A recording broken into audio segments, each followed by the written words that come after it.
This is TechCrunch.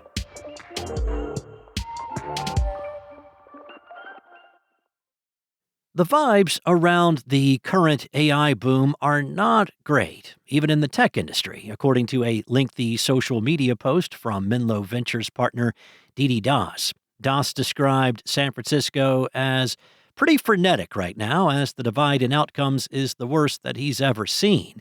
Using a back-of-the-envelope AI calculation, he projected that there are around 10,000 people, founders and employees at companies like OpenAI, Anthropic, and NVIDIA, that have hit retirement wealth of well above $20 million, while everyone else worries, well, they can work their well-paying but sub-500K a year job for their whole life and never get there. Plus, layoffs are in full swing, and many software engineers feel that their life skill is no longer useful, leading to confusion about the best career paths and a deep malaise about work and its future. This prompted some eye-rolling on X, while entrepreneur Deva Hazarika argued that most of the people in the post are incredibly fortunate and can simply make a choice to be happy. Another user suggested it's pretty damn novel and also kind of nasty that in the current cycle, the same technology is both the lottery ticket and the thing eating your fallback.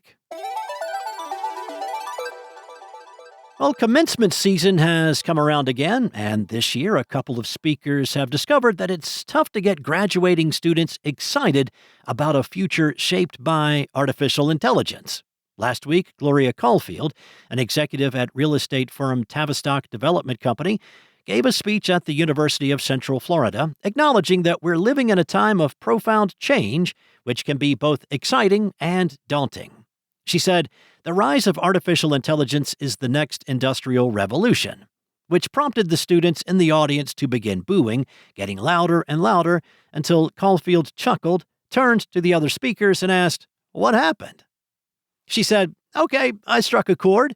Caulfield then tried to resume her speech, saying only a few years ago, AI was not a factor in our lives, only to be interrupted again by the audience, this time by their loud cheers and applause.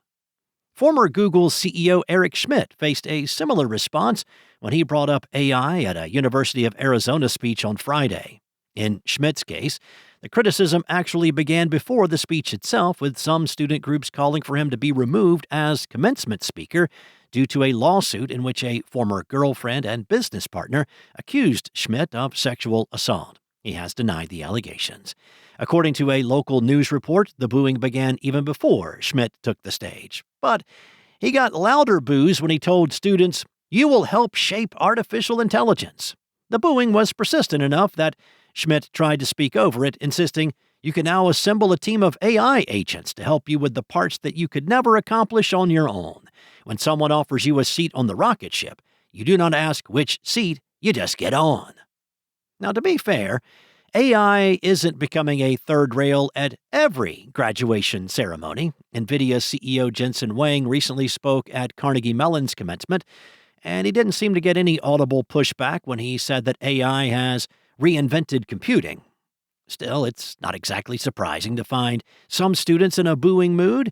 In a recent Gallup poll, only 43% of Americans aged 15 to 34 said it's a good time to find a job locally, a steep drop from 75% in 2022.